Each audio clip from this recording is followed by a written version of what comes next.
Mr. Speaker, 30% of all out-of-wedlock births are to teenagers below the age of 20. That astonishing reality should be alarming to Congress and to the citizens of our country. More importantly, the recently implemented welfare reform has accelerated the need of address the issue of out-of-wedlock teen births.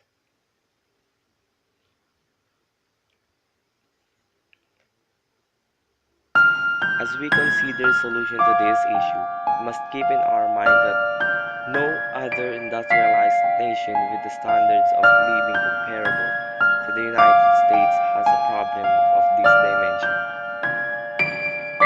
On the problem of teenage pregnancy, we have the dubious distinction of leading the world.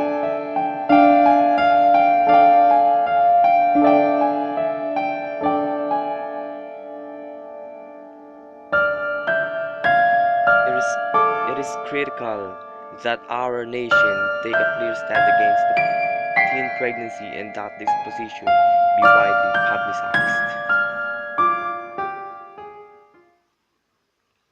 We must encourage and then be engaged in national discussion about how religious culture and public values influence both teenage pregnancy and the way our society responds to this dilemma.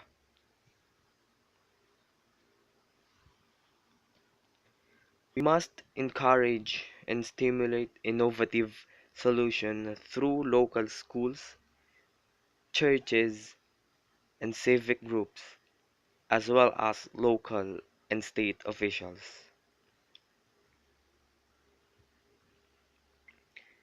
We must foster community involvement where each community will determine what would be appropriate and acceptable based on the community's standards and values. I think you will agree that these decisions must be made at the community level by the individuals who care the most and who have the greatest influence with these young people.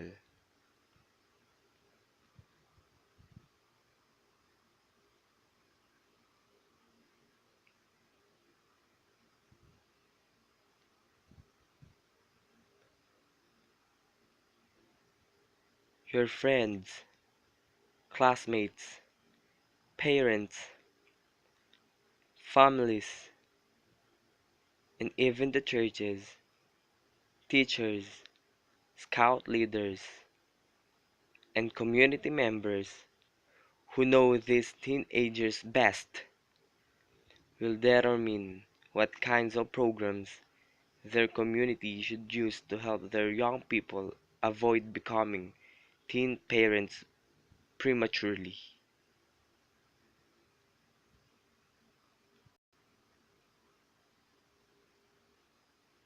As we consider how and where to reduce spending, we must also not forget that teen pregnancy costs a heavy burden on the federal budget. If we want to balance the budget, let us begin by working of bringing some balance to the lives of thousands and thousands of our teenagers.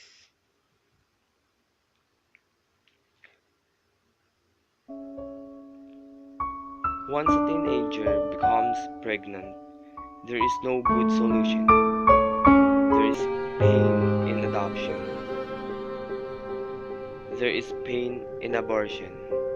There is pain and suffering giving birth and preventing a child prematurely.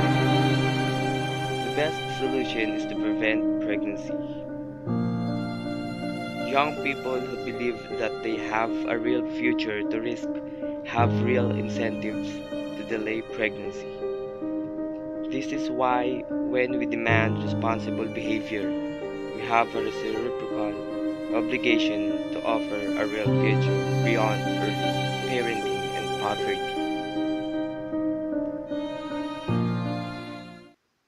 Reducing teen childbearing is likely to require more than eliminating or manipulating welfare programs. Experience tells us that threats and punishments are not the best way to get teens to behave in a way that this is good for them and their future.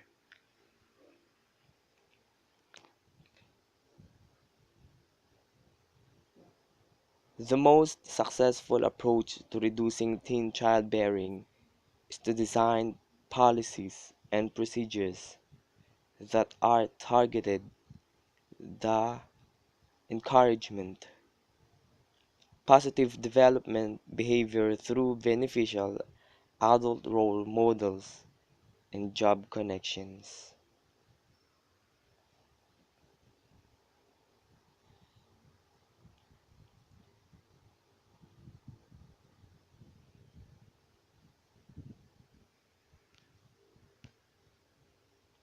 We must implement pregnancy prevention programs that educate and support school-age youth between the ages of 10 and 21 in high-risk situations and their family members through comprehensive social and health services with an emphasis of pregnancy prevention.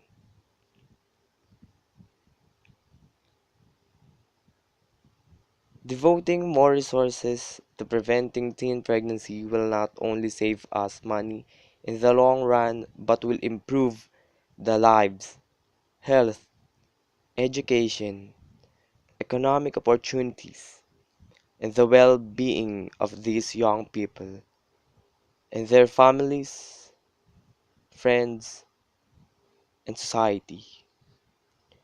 Moreover, they will give hope for their nation and they will have an opportunity to make positive contribution.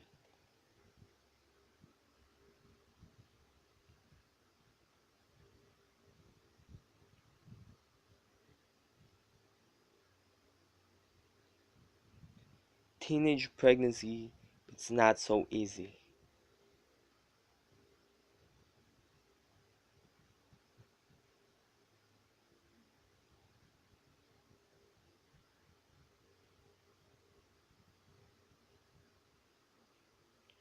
So what can you do to help? As parents, talk openly to your children about safe sex practices.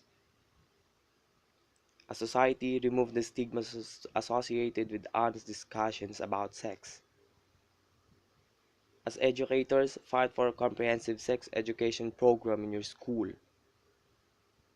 As teenagers, find someone you trust and talk to them about safe sex practices. Together, we can play a role in making the world